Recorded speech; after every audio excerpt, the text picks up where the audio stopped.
Ladies and gentlemen, good afternoon. It's 12:10. Good afternoon. My name is Vladimír Dlouhý. I'm international advisor to Goldman Sachs, former Minister of Economy and Industry and Trade of this country.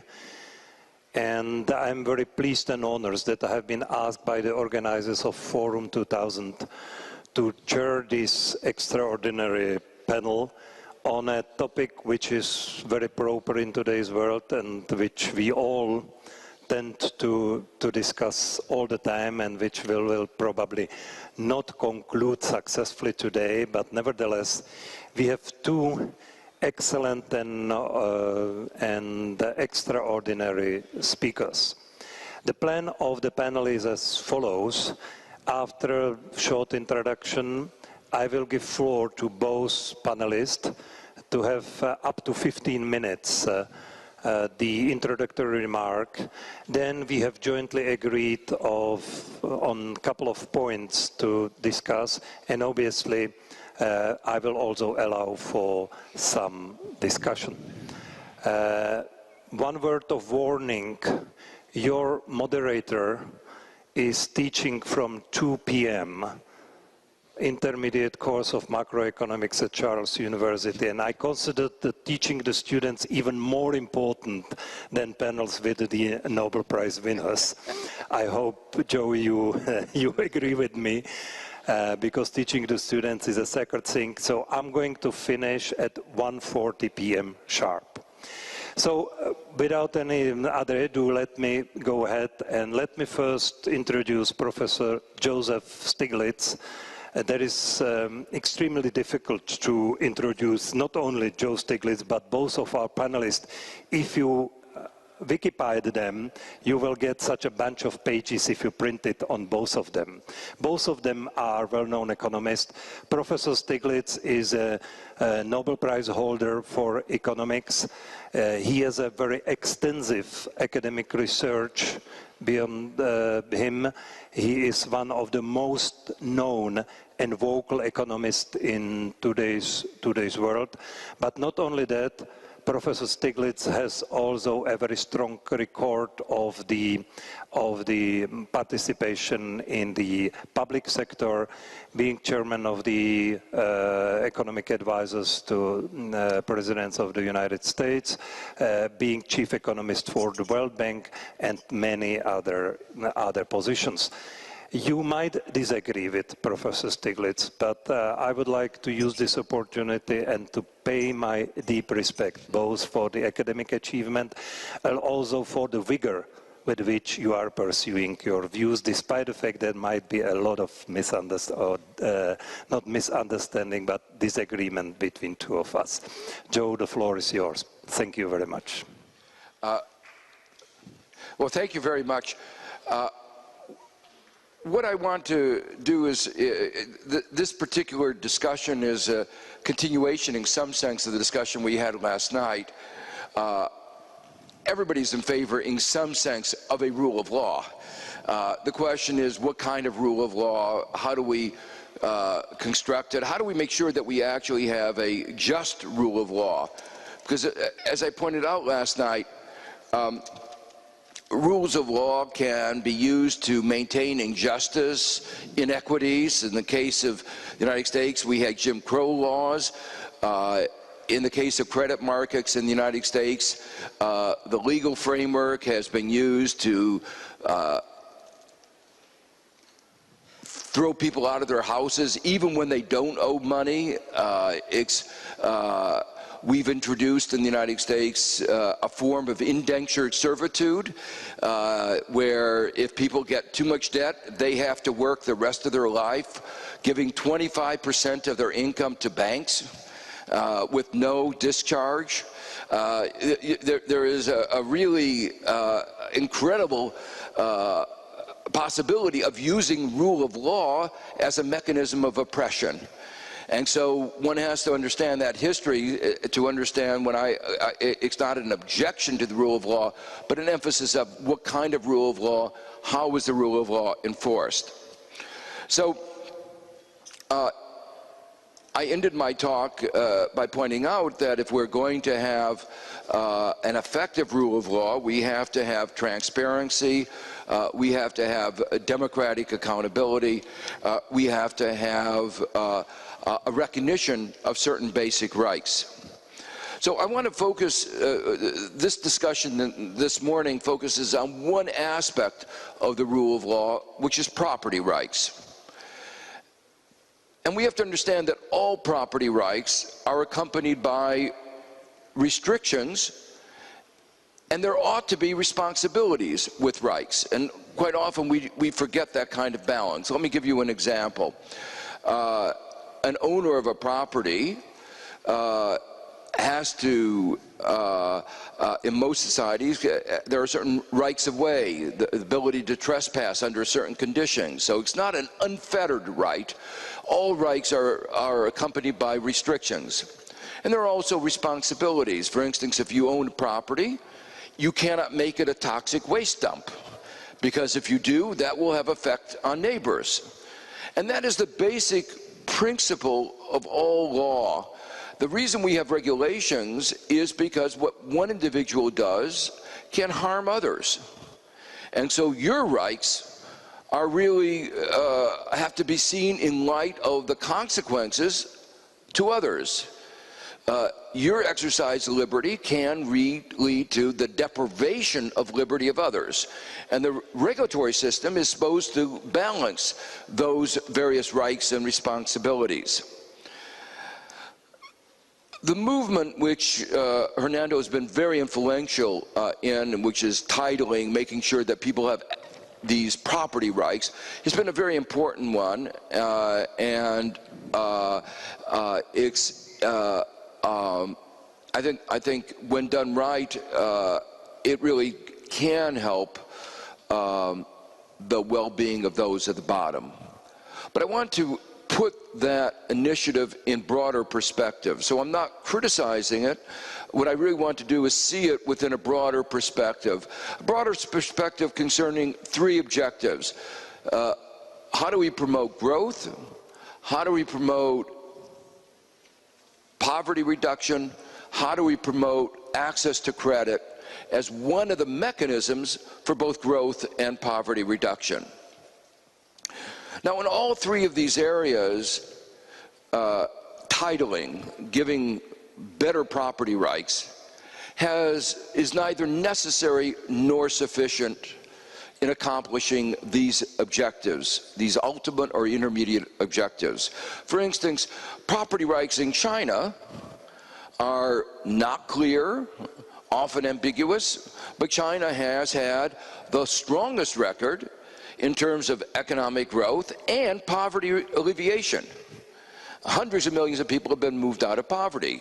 Maybe they would have done better if they had had better property rights. That's a debatable question, but certainly they succeeded where other elements played a more important role. Property rights played a less important role. As another example, I'm going to talk about a little bit more. In terms of access to credit, there are alternative models for generating access to credit. One based on, you might call it the formal law system, the kind of proposals, the initiative that Hernando's been pushing. The other one is also one originating from the emerging markets, developing countries, is the microcredit, the Grameen Bank example. And what's interesting is these are two very different models based on a different set of principles, increasingly principles that are seen as complementary, but I want to just for a moment contrast. The Grameen model is not based on formal law, but on social capital, on informal. They're not contracts, there's understandings, there's no collateral. It's based on group lending, where the group that you participate in enforces, in effect, the contract, rather than collateral based on land. We've done a study at Columbia contrasting the success of the two models of generating credit, both in terms of the effectiveness in extending credit and the equity, to the extent to which it extends credit to the very poor, and the role that it's played in a whole variety of other social objectives. An important principle here is that what works in one context, what's important in one context, may not work in another.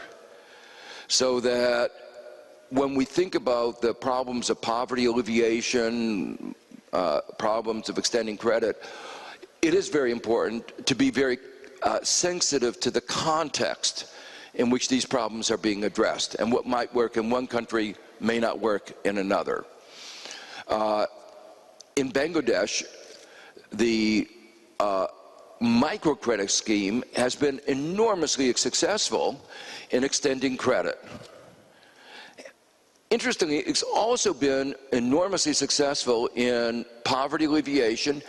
So successful, this almost never happens, that the impacts have been felt at the macroeconomic level.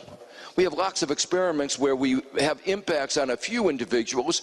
Almost never do they show up in the aggregate statistics. In the case of the initiatives, and it's not just Grameen, it's BRAC, it's a whole set of microcredit institutions which have spread around the whole country, they have had an enormous social and economic impact in that country. What is clear is that that model has worked well in Bangladesh. It has worked well not only for extending credit very extensively, but worked well for reducing poverty and for developing, this is a loose concept, we don't have time to develop, but social capital. In other words, it has really changed the social dynamics. It has been very important in extending the rights of women. That explicitly part of their, it was conceived not just as a credit program, but as a program aimed at the poorest of the poor and changing the nature of the society so that women would have more economic rights. The balance of economic powers would change. Like one aspect of it was that they decided that it was important, the old systems where you could get divorced by the male saying, I divorced thee 3 times, that was against the law. They changed the Constitution, but they said we actually have to implement it. How do we change the culture? Well, what they did is they decided that you could get a mortgage, but it had to be in the name of the woman. And when they did that, that changed society. Because then when he said, I divorced thee 3 times, she said, leave the house. And that changed the balance of power and changed what happened. So it was a very clear concept of what was involved in changing society. When that idea got transplanted, spread around the world, sometimes it worked. Když tuto myšlenku potom rozšířili jinde do světa, tak někde to fungovalo, někde ne. Někdy se ztratilo to podstatné. Jedna věc, proč ta záležitost byla tak úspěšná, byla ta, že to nebylo kvůli získání zisku, bylo to hnutí v rámci občanské společnosti. A když to potom přesnulo do jiných zemí, jako Indie, kde do toho vstoupil prvek zisku, tak ten model se změnil. A to, co měli pak v Indii, byla jejich verze amerických problémů s nekvalitními subprime hypotékami. Tam prostě se přišlo na to, že chudé lidi je možné dále vykořisťovat. A mikroúvěry, k těm se přistupovalo podobně jako v Americe k subprime hypotékám. Takže namísto pomoci chudým, chudí klesali. So not of prosperity, but impoverization. Well, it's the same problem in a way with titling programs. When people have rights to land, you can circumscribe those rights in a variety of ways. In some countries, people have the right to collateralize the produce of the land, what's produced, but not to collateralize the land itself. Now, why would you not do that? Because not collateralizing the land means that you can't unleash as much credit. The argument is the following, that if people can collateralize the land, borrow against it, and there's a bad harvest or something untoward happens, their parents get sick, they have to borrow, they can lose their land. And if they lose their land, they lose their means of livelihood, and they become landless laborers. And the landless in all societies are the worst off. And from an economic point of view, it actually introduces an inefficiency. Because landless workers, say in many countries, engage in what is called sharecropping. It's a system where you share the proceeds of the land with the workers, the tenants, the people who work it, getting 50% of the proceeds. It's like a 50% tax. And it squashes incentives and squashes, it leads to impoverization. It introduces an agency problem, it introduces an important inefficiency, and the result is the economy is less productive. So the bottom line is that in very poor countries, without adequate social protections, where weather is variable, that unfettered property rights, unlimited collateralization can lead to impoverization. And therefore, one has to be very careful about extending the use of collateral in these markets. There are a couple just other prefatory remarks that I want to make. The first is that every society has a rule of law, and when we say it doesn't, it often is because we don't really understand the implicit laws that they have. And quite often what goes on is what we want to do is formalize, clarify, make it clearer. And for the most part, that's a good idea, but one has to again be very careful about the downside risks and measure the benefits with the cost. Let me just give you one example that highlights the difficulties. In one African country that I know of, there were traditional land rights. They were called customary land rights, and the land was controlled in a matrilineal society. Okay, in a matrilineal society, so it would go through the woman.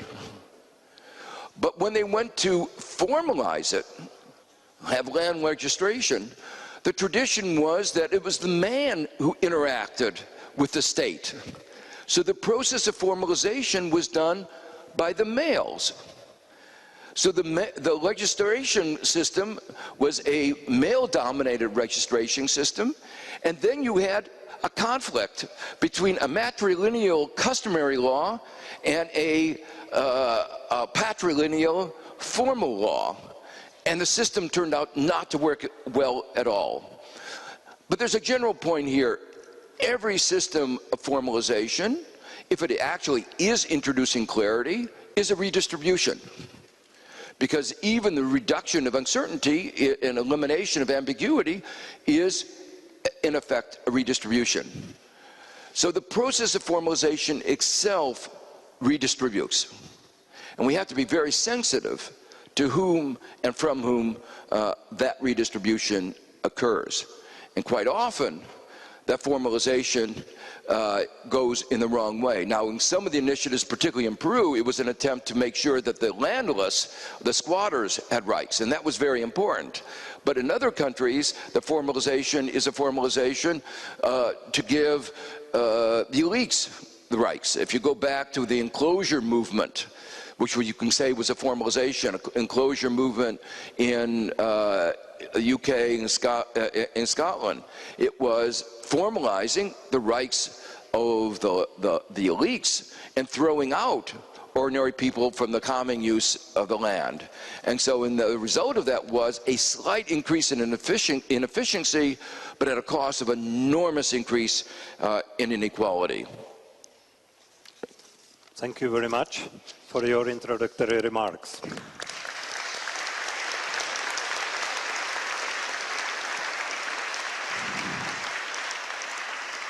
I did make some points, and I also have prepared 4 points to discuss later. Professor, you covered most of them indirectly, but I will be happy to come back. Let me turn to our second panelist, Mr. Hernando de Soto. Professor Hernando de Soto is a Peruvian economist who is known for his work on the informal economy, also importance of business and property rights, which links us to our topics very strongly. He's the president of Institute for Liberty and Democracy, located in Lima, Peru. But also, Mr. De Soto has a very strong record for working for international economic institutions, being advisor to former presidents of his country. And he's another very well-known economist who we are all pleased accepted the invitation for being with us today. Mr. De Soto, please. Thank you very much. I'm delighted to be here, and again with Joe. We've worked together in Switzerland at a certain moment, so we know each other. Well, I thought that yesterday you were superb when you gave your very formal speech. It was fascinating because you went directly into the problems that we face today. I don't know how much you agree, but I think we're going into a very strong, very dangerous recession time. And I want to talk a little bit about that, follow up what you said, and follow up your division of the issues of the rule of law. You said rule of law, as you say, context is everything. But you said there concretely that transparency was an important part of the rule of law, inclusiveness was an important part. In other words, it had to be embedded in society, were your words. And thirdly, you talked about democratic accountability, and I couldn't agree more. Now, what I'd like to do, you've talked about developing countries, I'd like to talk about your country and about property rights in your country. It's always interesting from the window outside looking in. Now, let me tell you why I'm very concerned about property rights in your country, as opposed to in my country. It all started more or less for me, as a personal experience, in September 2008. In September 2008, I don't know where I was, Addis Ababa, say, probably Addis Ababa. I turn on television, and I see the Secretary of your Treasury at that time, Hank Paulson, go out and in front of Nancy Pelosi get on his knee and say, I need $780 billion. $780 billion because we've got a little property right problem. These subprime mortgages have non-performed. So I said, well, terrible, 7%, all these people, the destitute people you're talking about, but what's that got to do with Hank Paulson? He says, the thing is that all of these property rights have been mortgaged, and these mortgages have been turned into mortgage-backed securities, and these mortgage-backed securities have in turn been trading credit debt obligations, and so on, and he shows a generation of about 16 steps, and it ends up in something called the derivatives.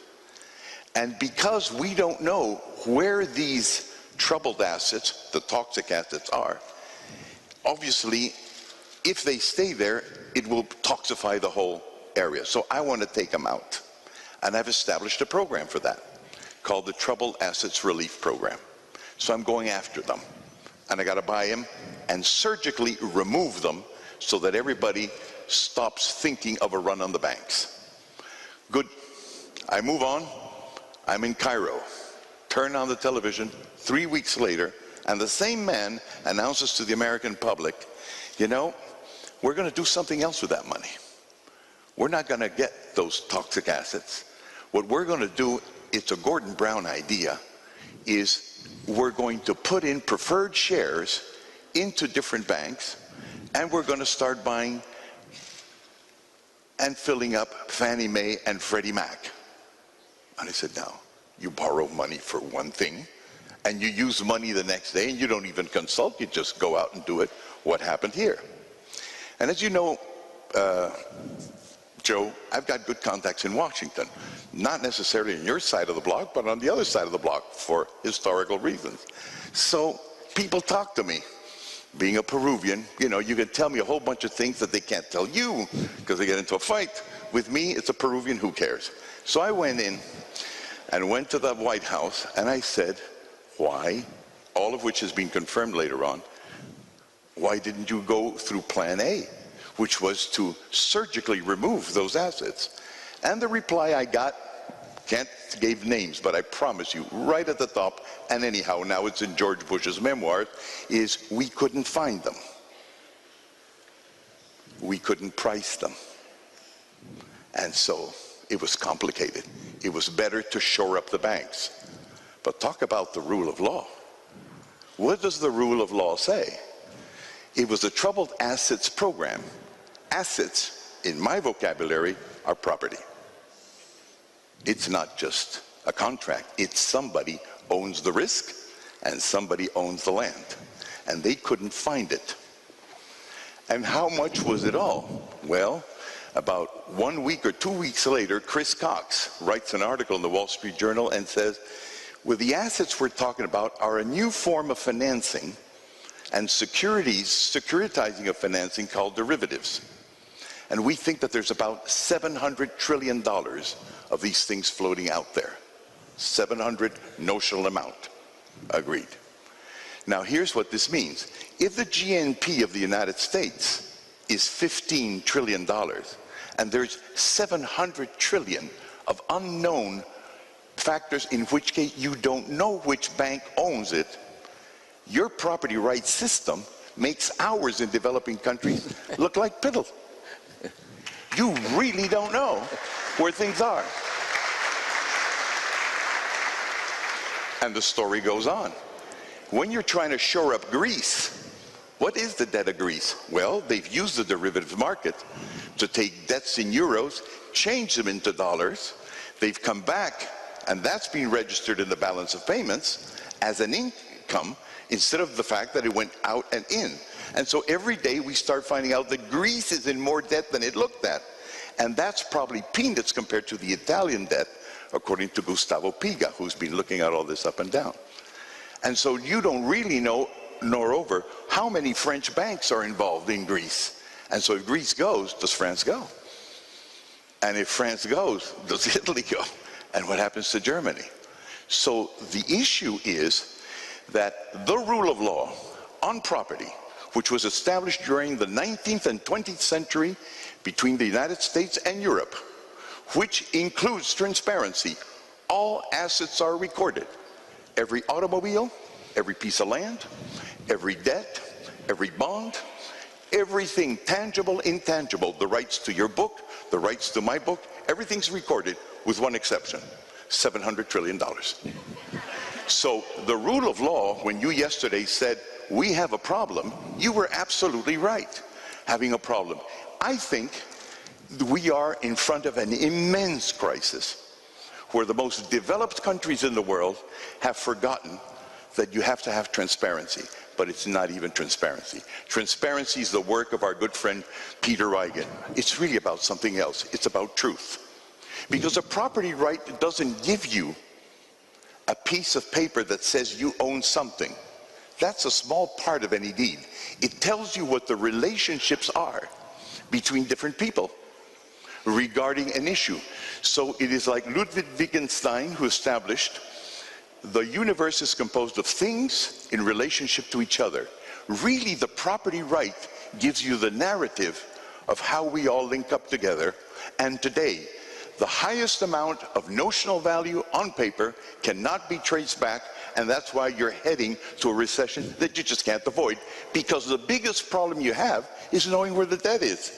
Okay, now that is the first point. The second point regarding that I think is absolutely crucial is that back home in the United States, all of a sudden we find out that 60% of your mortgages are not under the names of the people who own the mortgages, nor the people who own the houses, because you've taken a software system called MERS and you've done robo-signing, and no longer do the owners sign. And when you've gone to the courts and the banks have gone to the courts to collect. They can't collect in 60% of the cases because in Peru, we know more who the owners are today than Americans do on a legal stance. Locally, everybody knows, but locally, in Nigeria, everybody knows. Locally, in Ghana, everybody knows. The question is, do you know in central information where it's accessible and actionable?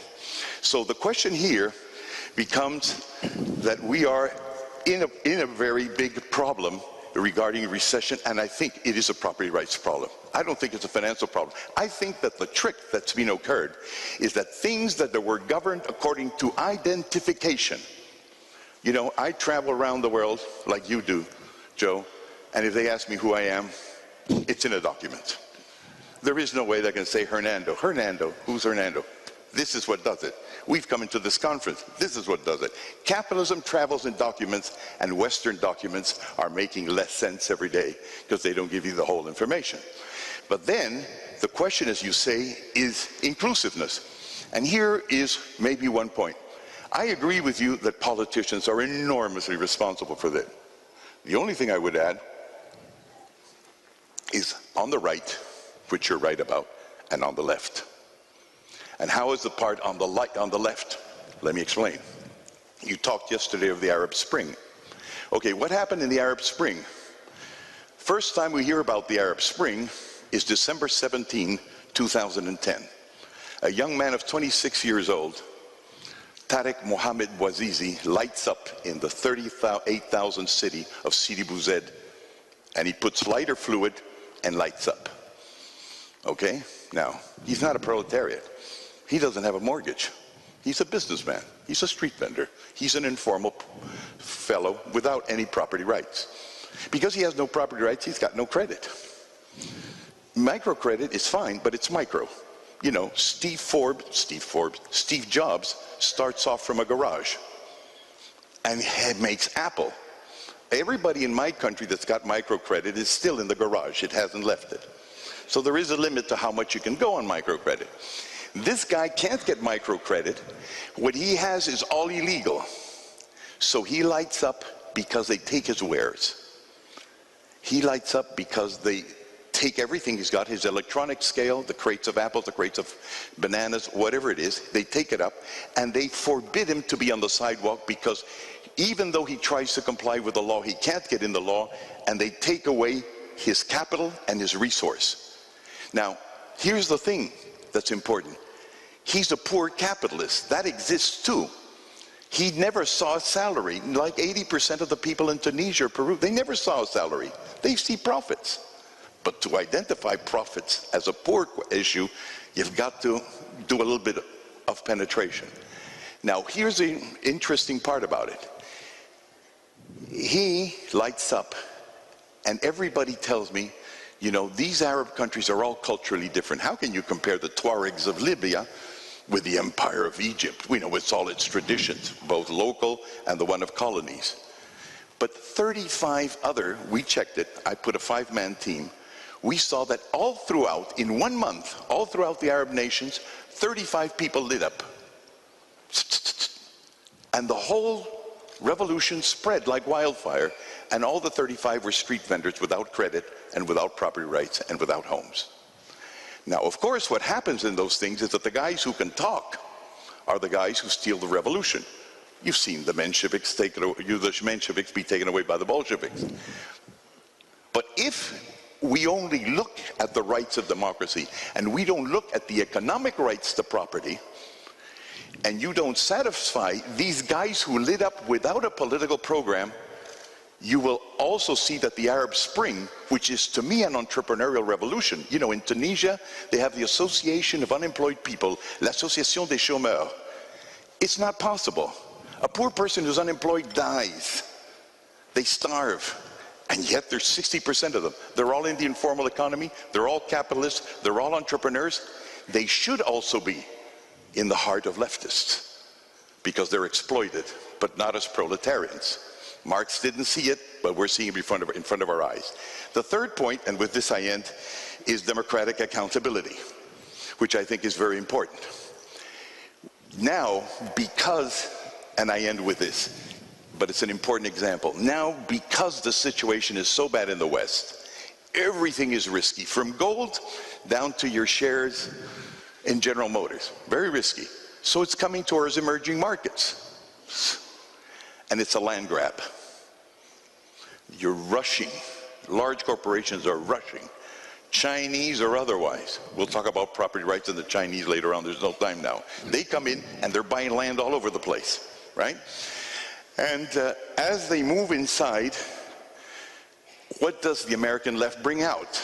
A film called Avatar, in which you see beautiful blue people invaded by white American marine miners. I mean, the whole caboodle combination, which try and take their land, and they say, leave our land. Every time we try and title the Amazon in Peru to give the guys of Avatar a property right so they can defend themselves from capitalists, the first people that criticize it is the left. Because why should they have property rights? Because they can be exploited. But how else can they defend their land? An American with a property right has a concession in Peru. He then writes it up in a bilateral investment treaty, then goes to OPIC in the United States, gets another piece of paper on it, then goes to the World Bank, gets another MIGA on it, and then he's got a super duper right, and he faces a few Indians who he will wipe the world with. And guess who agrees with the left-wing foundation that they shouldn't get property rights? The mining companies, of course. So it's a whole world to be discovered, and I think your speech yesterday opens a whole book of discussions that we can get into. Muchas gracias.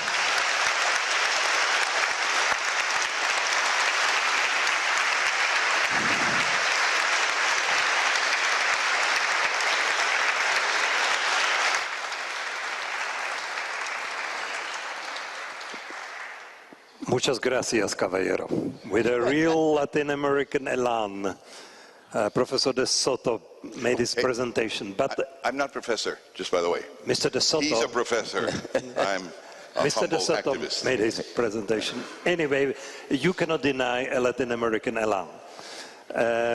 As a moderator, let me resort to Plan B. Plan A, I have prepared my 4 points, because I believe now Professor Stiglitz made his comments in a more general way, while Mr. de Soto, as a matter of fact, reacted to yesterday's speech of Professor Stiglitz. I think it is fair now, Joe, if you want to use the opportunity, whether you don't want immediately to react to some of the points Mr. de Soto made.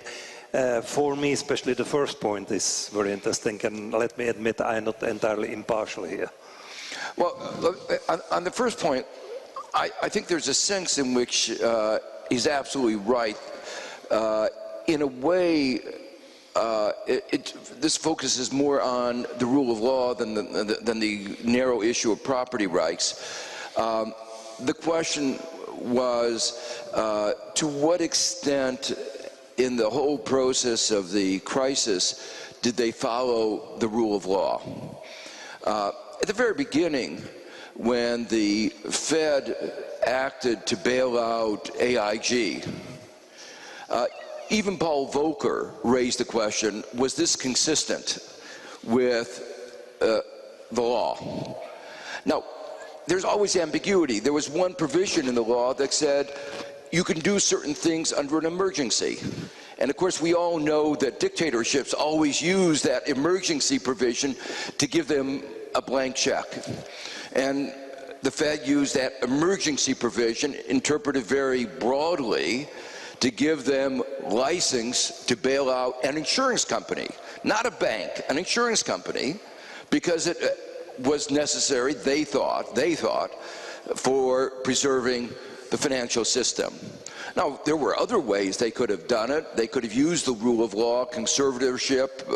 We have ways of dealing with overextended banks. But they wanted to transfer, one interpretation, huge amounts of money from the rest of our taxpayers to, as it turned out, after they didn't want to tell us where the money went, but the money that went from AIG then eventually went to Goldman Sachs. They didn't want to tell us, and we finally used the Freedom of Information Act to find that out. And to some other, as well as to some other foreign banks. As I said, Paul Volcker raised the question, was this consistent with the law? And it will never go to court to be resolved. It's water over the dam. In the bill that Hank Paulson brought to Congress, was first rejected. It was a 5-page bill, or maybe 3-page, that said, give me a blank check of $800 billion to do what I want. And Congress rightly said, we don't give blank checks of $800 billion to anybody, even if we trust them. And they weren't sure they trusted him. But it was interesting here, in the actual passage of the bill, there were many of us who believed that the Hank Paulson's approach of TARP, Troubled Asset Relief Program, I mean, they have such beautiful names for this. They didn't want to call it toxic assets, so they called it troubled assets. And a little later, Geithner changed the name to legacy assets, as if to elevate them from junk all the way to legacy. Sounds good. So, but many of us recognized that they would never be able to price these in a way that was consistent with openness and transparency. In fact, many of us suspected the whole objective was lack of transparency. Because nobody could price it, you could buy it at undervalued prices and transfer a gift to the banks with no one really knowing that had been done. That kind of gift, that kind of transfer at non-market prices has been done all over the world. I as chief economist of the World Bank, I've seen these kinds of transfers within the law, but still really subverting basic principles of economic justice all over the world. And when the crisis began, I thought, and interestingly, the former chief economist of the IMF both thought, we saw this coming in the United States. And it's actually, so we said, if you can't do it in an open and transparent way, you have to figure out another way of doing it. And so we got in the legislation the right for them to do the equity injection. So they weren't violating the law when they did it. It was an explicit provision that was put in there by some of us who said they are never going to succeed in buying the troubled asset because they are inherently non-transparent. Now, let me make a couple of other points here. The first is, this lack of transparency is not an accident. It's deliberate. The banks make money because in non-transparent markets.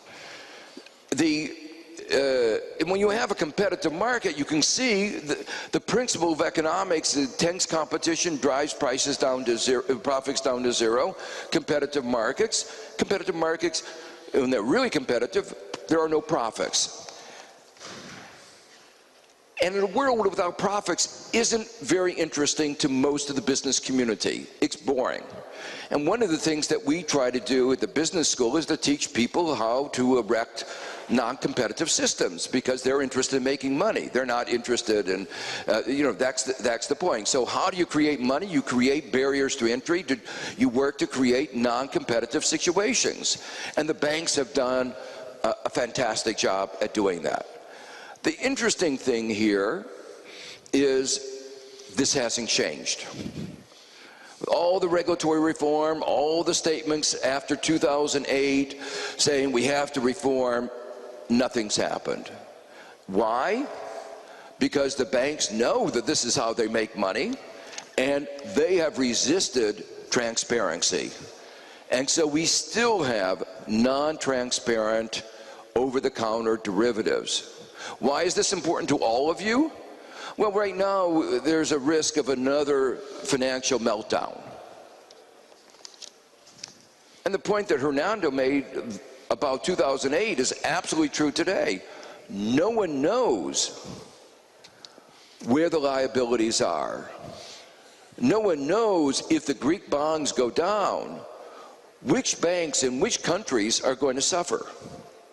It's totally murky, totally non-transparent, all within the law. Let me make it clear. This is the legal framework that we've created. This is the legal framework that they used their money to buy in the United States and in other countries. And that's, why is that so important? Because if you don't know who owes whom what, in the midst of a crisis, the markets will freeze. And when the markets freeze, the credit flow will stop and the economy will go down. So I think this is really important, and he's absolutely right that we still haven't achieved transparency.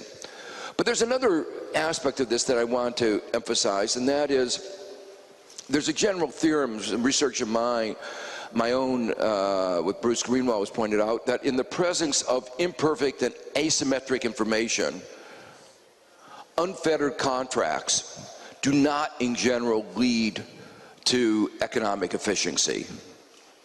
So those of you who may have studied Adam Smith's invisible hand, what we showed is that the reason that the invisible hand often seems invisible is because it's not there. That markets are not in general efficient. So how does this play out in the crisis? Well, people start making contracts freely according to the law, many of them transparent.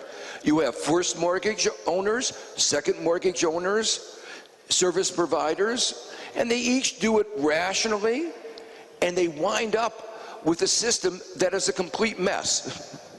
So that when a crisis happens, they can't untangle it. They've gotten themselves all wrapped up in a way that the system is becoming totally dysfunctional. And that's why we need a system. You need some sense of traffic cop. What they've done is got themselves in a gridlock where they've gotten themselves in a mess, and now they can't get themselves out of it. The consequence of, if they were the only ones to suffer, you can say, let that be their problem. But because they've gotten themselves into a mess and in a way exploiting, engaging in predatory lending against the poorest Americans, millions of Americans are suffering. Our whole economy is suffering. The global economy is suffering. 7 million Americans have lost their homes. We have an economic system that combines homeless people and empty homes.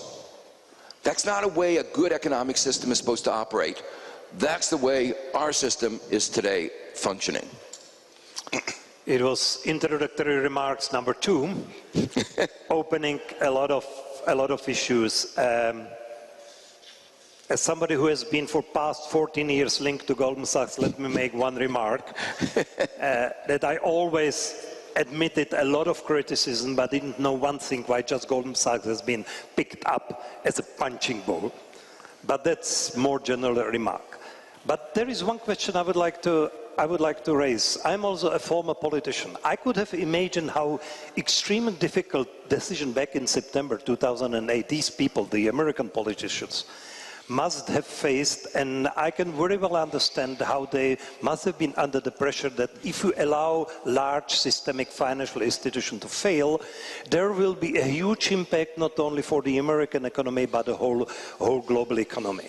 And it's relatively easy to be an independent commentator, professor, academician, or whoever, and to be somebody who is elected and being responsible for the welfare of not only its own nation, his own nation, but for the whole world. As somebody who is an independent economist, as Vladimir Dlouhy, I even have a strong suspicion that if I should decide on my own, I probably even wouldn't save AIG, even Bear Stearns, not only Lehman Brothers. I would just let the whole catastrophe happen in the short term, hoping that through that there will be a much faster boiling out of the problems without such a protracted recession which we might be facing.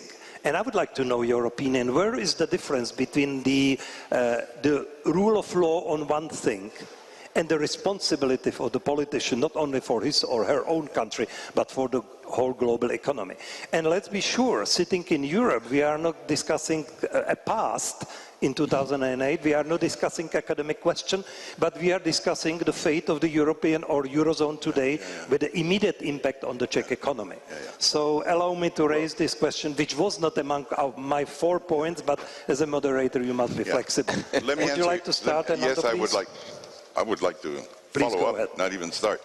I think that this whole issue has been well titled, and that's why I enjoyed Joe's remarks yesterday on the rule of law, why he emphasized it. He didn't just say the rule of law. Here's what I think. I'm a third worlder, so I'm an outside observer. I think that basically you Westerners have lost their sense of history. It is not that there's laws and there's a rule of law. The rule of law is something that Joe just mentioned before, which is, you said there's something informal. That informal thing is basically a social contract. There are a series of principles on which regulations stand. And the question is, what are those principles? Some countries like yours, Joe, believe that you should put them in writing, and you got the amendments and you got the whole thing and the pillars are there. And you've got a Supreme Court and other institutions that safeguard them. In other cases, like the Brits, they believe that you don't finagle with that. You know them, and you should be there. Now, I believe that the law has different stages, and that the fundamental stages of the rule of law, which is not law and order, it's the rule of law, have actually been broken. Back in the 18th and 19th century, Westerners went out and fought against feudalism and patrimonialism, where everything was in a few hands and there was no transparency whatsoever. That was the very characteristic of feudalism. You just didn't know it because common folk didn't have the right to know what rich folk had. That was basically it. When the market economy comes along, when liberals of all sorts come along, they say no more of that. We're going to distribute or redistribute these assets so that everybody can become a property owner.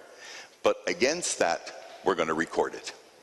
And all over the United States, log cabin rights, corn rights, you couldn't even have a gold rush. I mean, first thing you went and took over Mexico, which wasn't yours, by the way, and split it into 800 parts and immediately titled it. Everything's out in the open. So one part of the rule of law always was everything you have is recorded. It's there. It's in all your constitutions. They are recorded. And here come all of these financial types and don't record it. They violated the rule of law. Now, it was done with sleight of hand. What was the sleight of hand? 2 departments of law in American universities, property law and contract law. Then a few types start saying, why don't we pass this on to contract law? It's a lot more fluid. It really isn't an asset. It really is finance. Bang! They've been planning this for ages and they screwed you. And in the process, they're going to screw us because there's no way that you can go down without us going down one way or another. First violation of the rule of law. Second one, erga omnes. The rule of property law is all about erga omnes, which is what you mentioned yesterday, which was so happy to hear you. It is externalities. Erga omnes means that you cannot write a law on property that doesn't take interest of third parties, which is why you have encumbrances, which is why you have easements, which is why you have mortgages. A property record tells you all of that. All of a sudden, derivatives don't give you erga omnes. They left externalities behind. They tricked us. There's a third thing, which is all finance is aligned to improvements. How did you distribute property in the United States when you distributed? Improvements, right? In other words, somebody had a land, How did you improve it? If you're a railroad company, you put in the rails. Coming in a while. I'm not taking more time than Joe. I just don't want this panel to be a full criticism of the United States. No, don't worry. They're not worried about it. They're criticized all over the world. And besides, he started criticizing at the beginning. Don't put us in the criticism of the United States. Okay. You Europeans have a problem with that. We please. don't. Okay, now, here's the issue. And it's not a criticism of the United States. I'm saying that they have the strong roots. And your roots were, there has to be an improvement. And you said it yesterday. You said that this was derivative instruments which made no improvement whatsoever except their own improvement. So let me just end with this. And by the way, let me extend my criticism to Europe because you're also failing because of your stuff. So everybody's in it. The only people that are not in it is our third worlders, and it's no merit. It's just that our bankers don't know as much as your bankers do. Otherwise, we'd be in it as well. So here's the big issue. Well, remember times 10 years ago. Yeah. Okay. Don't be so proud. All right. So here we go. There is a violation of the rule of law, and it is one that has a history. And it's got both a leftist and a rightist history. Jefferson, in 1819, in his collection of letters, says this country, the United States, is being ruined. And it's being ruined because a group of bankers have come around and created, and he uses for the first time the term fictitious capital. Capital which has absolutely no backing with property. Marx was 1 year old when he wrote that. Later, Marx comes around and says, these bankers have these problems. So we've seen this before, and they've come back again. And we've seen this before, and the reply is what you said. It's clarity, it's truth, and remembering that finance is to support production, not the other way around. Can I just answer your question? Definitely. If only I'm...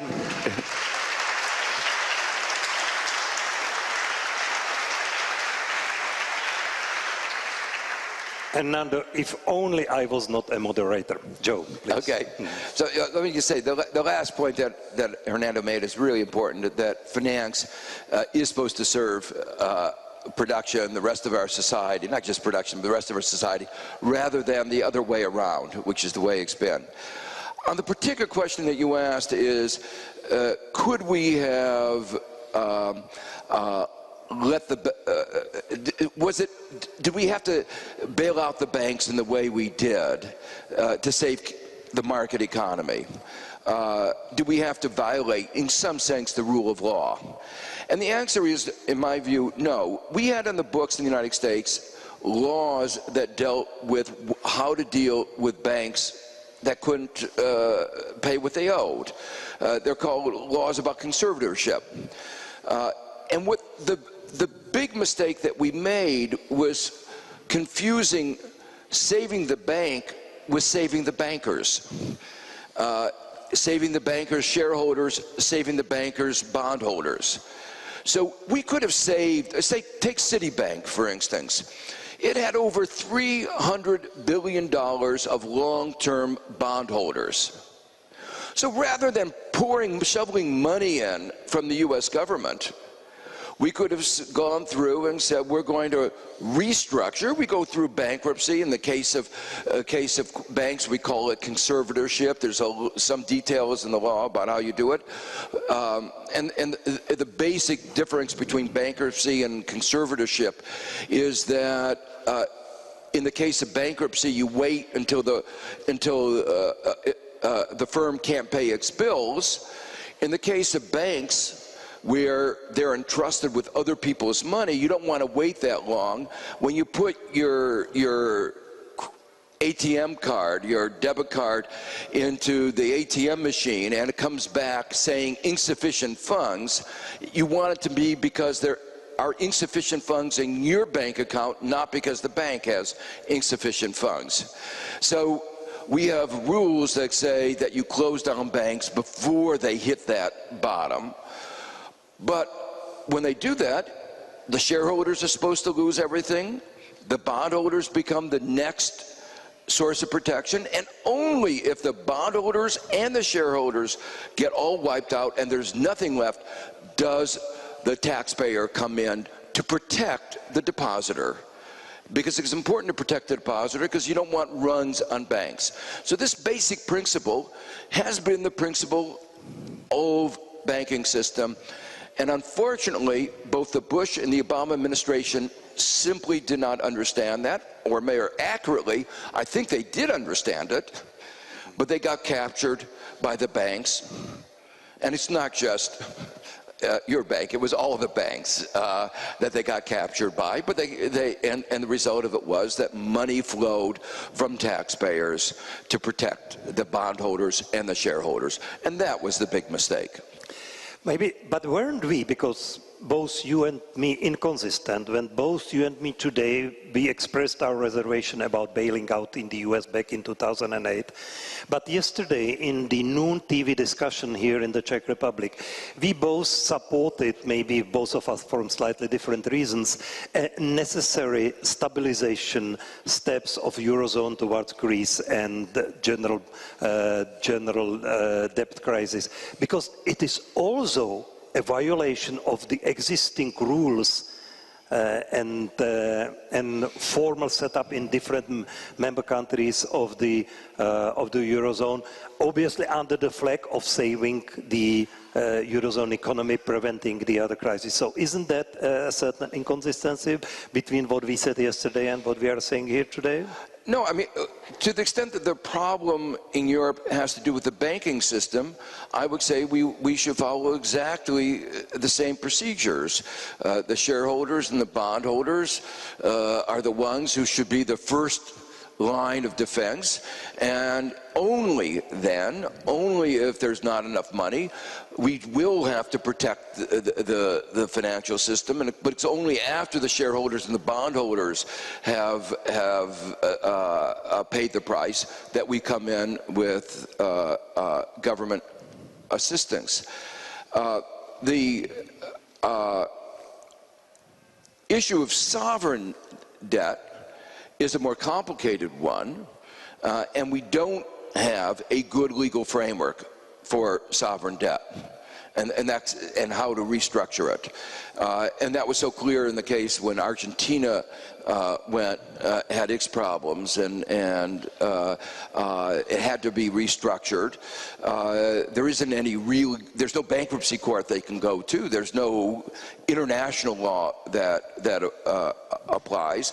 In the aftermath of the Argentinian crisis, there was an initiative to try to create an international regime, but unfortunately the Bush administration vetoed it. And so a decade later, we're left in the same state that we were at the time Argentina. We have no orderly way of doing it. And what Europe is trying to do is to say, look, we need to have an orderly way, because if we don't have an orderly way, the consequences could be very severe. So it's really, this is a case where the lack of a set of rules of international law is really causing a problem. Now, yesterday when we were talking about it, part of the problem in the Euro region is that the project of creating a euro went faster than the economic project was faster than the political project. So that when the euro was created, it didn't have the set of other institutions that would be necessary to make a common currency work. And there was a hope that over time those institutions would be created, but it hasn't happened. There was a hope in January of 2010, with the Greek crisis just beginning, there was a hope that something would be done very quickly. Didn't happen. And now there's still the hope, a year and a half later, that as the crisis has gotten worse, Europe will finish the task, finish the economic project that it began a decade ago. And it's an open question. Thank you. Do you want to comment on that? But let's not dwell on Europe and Euro too long. Let's not what, sorry? Let's not dwell on Euro too long. Sure. Yeah. Please. I can be moderate. So, I think there's another interesting issue here, you know, Joe, which is something that the Europeans forget. Now, let's take another stance. I'll criticize Latin America later. But there's a memory problem here. The memory problem consists of the following thing. Back in the 19th century, I forget exactly where, there were some economists that were saying, you know, it's a pity that we've used the word money. We should have used the word moneyness. Now, what's behind that? The whole idea behind that is that there's all sorts of liquidity in the world. And part of it is currency, what the Fed issues, or the Central Reserve Bank of England, Mervyn King. And there's other stuff that has value, and that has currency. I mean, you can't go out with a mortgage and buy a pack of cigarettes, but it's there, and it can serve to have a financial operation. So then we have the fractional reserve system. And I think that one of the problems is that the monetarists, just like the finance types have taken over, the monetarists have taken over as if the only liquidity in the West was money. In fact, what the fractional bank system does is that Mr. Bernanke puts out, I don't know, 100 units of gold and says, you need 100 units of gold before you can loan 1,000 units, or whatever it is. But what the banks loan out is not that 100, because that 100 can't cover 10 times that amount. What they use is all sorts of other types of information to either collateralize or feel assured. And that information is property information. How does property information come in? How do you know how much assets you've got? One is, of course, records. And we've just seen that MERS and the other ones have screwed things up. The other one is you should be recording, like bonds, you should be recording the derivatives. One is not. There's a third one, which is balance sheets.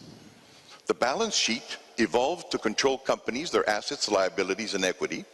And then the US government, like European government, said, now standardize it, so this is a way we can know if you're a healthy company, if you're over-leveraged or you're not over-leveraged, at least to a point of great danger. Enron breaks, and we try and find out how many balance sheets they have. 3,200. You go to a Peruvian bank, one balance sheet. So emerging markets, we do what you told us to do.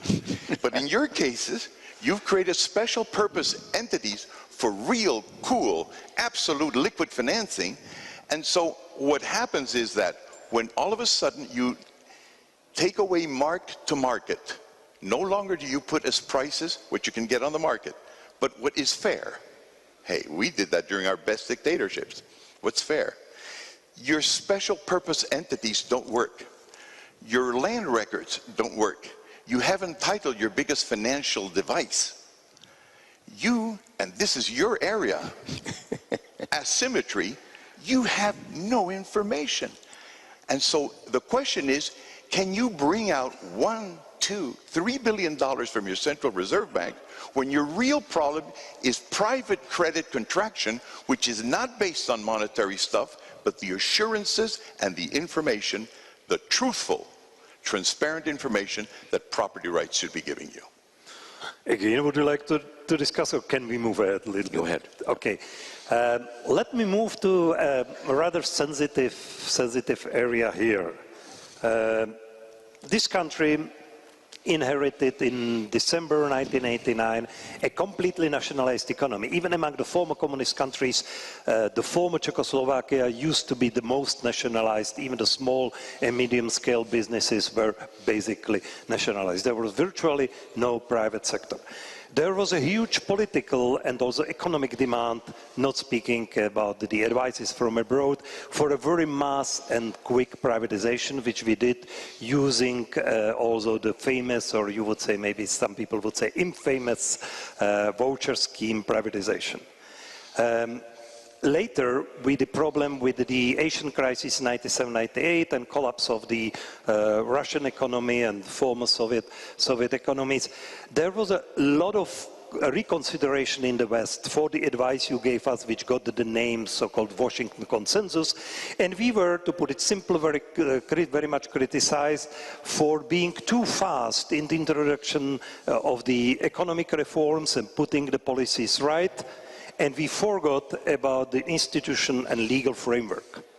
And after the Asian crisis and after the collapse of the Russian economy and also problems we in this country and elsewhere had, there was obviously this rule of law slogan which emerged very, very strongly. But if I look back, even open for the criticism, what is, as a matter of fact, a legal system in a particular moment of the time? What was the legal system back in 1991 when this country started to decide about mass privatization? And my bottom line is that legal system is always in the state of flux. The regulatory framework of Western Europe and the United States was given to us and also to the third world countries as an example. But only 10 or 15 years later, the same countries came to the conclusion that their regulatory framework didn't prevent the repetition of the biggest economic crisis since the Great Depression.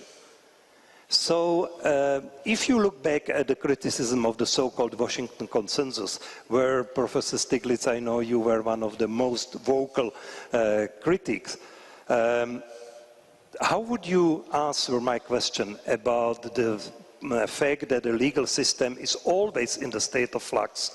And if you would like to achieve a privatization of such a mass scale as we were facing, or if you want to pursue any other important transformatory change in the economic performance, on the large changes on the economic policy, my answer would be that simply you should just go pragmatically ahead, even when you are going to suffer some backlashes later.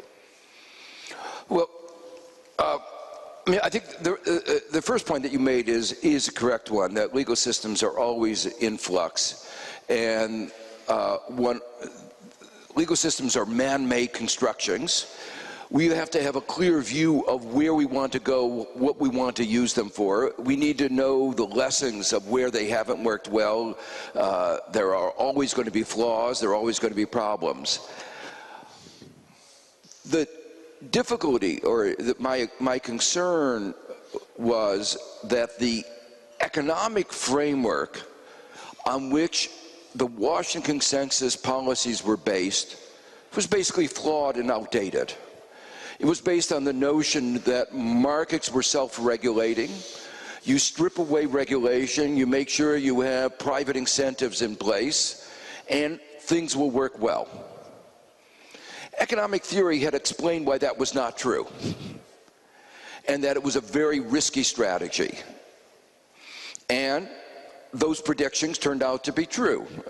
Kinds of criticisms that I raised, saying that deregulation, financial deregulation, for some of the reasons that Hernando has said, I looked at it as an economist more than as a lawyer, but that system, it was inevitable that that financial system would break down.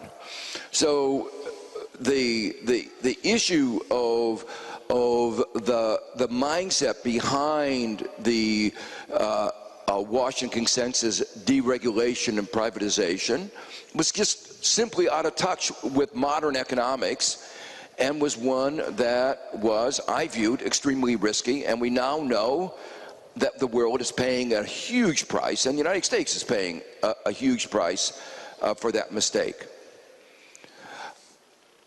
There's another aspect that I was concerned with, not so much as an economist, but in terms of just as an economist, but the nature of the society, that if you didn't do privatization in the right way, for instance, you can wind up with a society with a high degree of inequality. If you didn't do privatization right, you could wind up with a society with a high degree of inequality, and that inequality could in turn undermine democratic reform. Now, the countries in Eastern Europe, I think, had a big advantage and a very big difference from Russia, because they were joining the EU. And the EU was providing a legal framework, a stability, a political stability. But you look at another part of the economies in transition, Russia. And I think that the rapid privatization led to the creation of an oligarchy. And that oligarchy, I don't think, and most of us looking at Russia would say today that it's a true democracy. Whether, if it had done privatization differently or not followed the Washington Consensus, they would have wound up at a different place. That's a counterfactual history. But what is clear is that those of us who were concerned about that dynamic were rightly concerned. The other side said, don't worry, because once we create property rights, we will wind up, they will demand a good legal system. And my response to that is the demand for antitrust competition law doesn't come from people like Bill Gates and Rockefeller. They like non-competitive situations. If we're going to get competition, we have to have an underlying economic framework that demands it, and not one that's run by a set of oligarchs. So the decisions you make at one time does affect the history at the next moment of time. And you were anchored because of Europe. Russia didn't have that anchor, and I'm afraid that as we've seen the evolution, some of those early mistakes are likely to be long-lived in their consequence. Allow me very shortly 3 comments. First, I believe the countries of Central Europe, Poland, Czech, Slovak, Slovenia, Hungary, their main anchor was not so much Europe or European Union, despite the fact that it played a very strongly role, but we have our own historical democratic anchor. That was crucial. Second, it's my very strong feeling that if we had waited for the proper legal framework, institutional framework in place, we wouldn't have been able to privatize so quickly as we did, and without that probably wouldn't have seen the re-emergence of the economic growth. And the third, the quality of putting proofs by eating. And the Central European economies, Poland, Czech, Slovak, Slovenia, to a less extent Hungary, but because of the recent policies, are able to weather the existing crisis much better than people expected at the beginning of the crisis. So it is, at least for me, a proof that we were able to lay down the very basic cornerstones of our economic performance, even despite not having, and that I 100% admit, a proper regulatory and legal framework from the very beginning. Would you like to make the comments on this issue, or? Sure. No, following up what you've said and what Joe was saying before, and I'm of course extremely interested in what Joe feels. I get my own feeling when with all the numbers we don't have, with all the hands in different pockets that we don't know what arm they belong to. But the fact that we don't know, when you've got the likes of a man like Lamfalussy and the Bank of International Settlements failing with Basel I and Basel II and III to get the banks to tell us what they've got and what contracts they got, and they still don't give them, and they still don't vote yes. And when you get the IMF giving political messages instead of telling banks what to do, I get the feeling that the whole, not only the Washington consensus, the whole San Francisco thing, whatever was good at that time when we start off with a clean slate, has sort of like been outdated. They don't have the authority. How can you navigate without information? I mean, how can there be markets without knowledge? I mean, the whole idea of knowledge identification is because you're going to operate on a large scale. Market is not Asterix and Obelix talking to each other. Markets are when you talk to Chinese you never met, and it doesn't matter because he's got a price. He knows what he's going to talk about. He's got an address.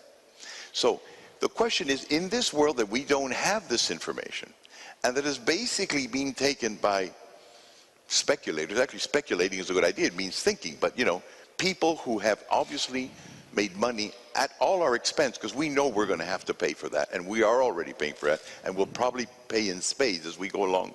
I wonder, Joe, if we haven't actually come to a time when this order has been exhausted.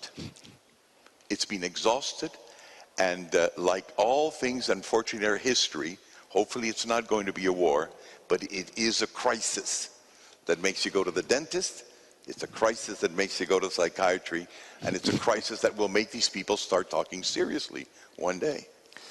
Well, that we discussed slightly yesterday noon as well, whether our Euro-Atlantic civilization in the 21st century will not still be strong, but on a kind of a slowly declining trend, and whether a completely new model is not going to re-emerge during the 21st century. I would love to continue in this discussion with these two excellent economists, but because we are coming to an end, and I have promised I will also allow for some questions for the floor, we have time for 2 or 3, but please quick and up to the point questions. I see 2 gentlemen. The hand was first on the left-hand side from my point of view. Please, go ahead. Can we have a mic? Yeah, there it is. Mr. De Soto puts property rights central to the rule of law, and to what extent do you think that that is true, Professor Stiglitz? Thank you for a short and up-to-the-point question, Professor Stiglitz. Well, I think the way we've been talking about it, I think has helped clarify the issue. Property rights are only one part of the system, and that's why I pointed out that the Grameen Bank has actually, in many countries, been more successful, microcredit, at extending credit to the very poor than the extension of property rights. But there are limits, and as Hernando pointed out, microcredit doesn't help create enterprises that are going to create jobs. So when you start getting into the larger scale, you need to have more formal institutions, and that's just one example. Property rights have to be properly defined. They have to have this kind of transparency that he's emphasized. They have to have a recognition of responsibilities and restrictions, so that the notion of unfettered property rights is really a misunderstanding of what is needed to make a market economy work. But property rights are only one part of a broader economic system. Interestingly, I was in a discussion, a debate at the beginning of China's transition to a market economy back in 1980. There was a discussion, for instance, there are a whole set of things that you need to make a successful market economy. But their response was, we can't do everything at one time. Which is more important? Is it more important to try to create property rights, clear property rights, a whole legal framework, or to get competition going? And several of us, Ken Arrow and I, said trying to get competition going is probably more important than dotting the I's and clarifying all the property rights. Eventually you're going to need the property rights, and that was really the strategy that they took. They didn't have a lot of clarity on property rights. They had a lot of competition, TVEs, township and village enterprises, different and competing in the West, and they had the most phenomenal economic growth over the next 30 years.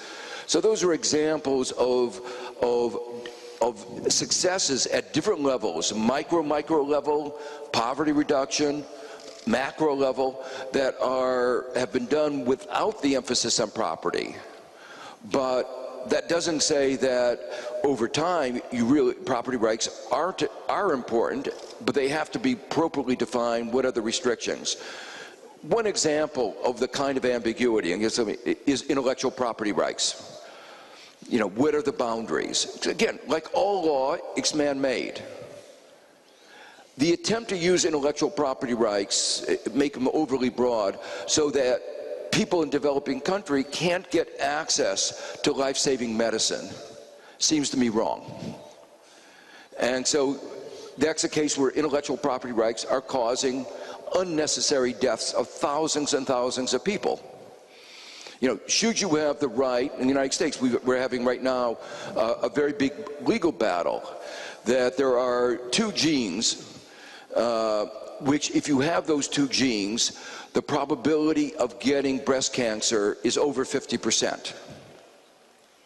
Now, the owner, you believe it or not, in an American intellectual property law, somebody can own those genes. There's somebody who wants to be able to provide the test of those genes for nothing. It's important because if you have the genes, you want to take all kinds of preventive, to be very cautious and so forth. The owner of the gene says, no, we will only let you do it if you pay $5,000 or so. A lot of Americans don't have health insurance. Health insurance companies may not pay for the test, and people will die. The district court in the United States said it was not part of intellectual property right. The appellate court just recently said that's wrong. People can't own those genes. Well, this is a question of society to define where the boundaries are. And I think in that case, we're defining it in the wrong way, or at least the appellate decision said it was the wrong way. And there are whole sets of issues of that kind, but that's where the boundaries of property rights, the restrictions, the protections, the responsibilities are really something that have to be part of, as Hernando said, embedded in society, and we have to debate that, democratic accountability and transparency. Hernando, please, short comment because we are running out of time. Sure, of course. Well, you know, obviously, you need various things happening at the same time. You need competition, there's no doubt. I mean, that's the difference between the Soviet Union and the modern world, competition. There's no doubt about it. Or between kingdoms and a democratic society. Even ideas, you need competition. Everything is born in friction of competition. Now the question is, you know, what comes first, competition or is it property rights? I think we would have a great debate on that could last a few days.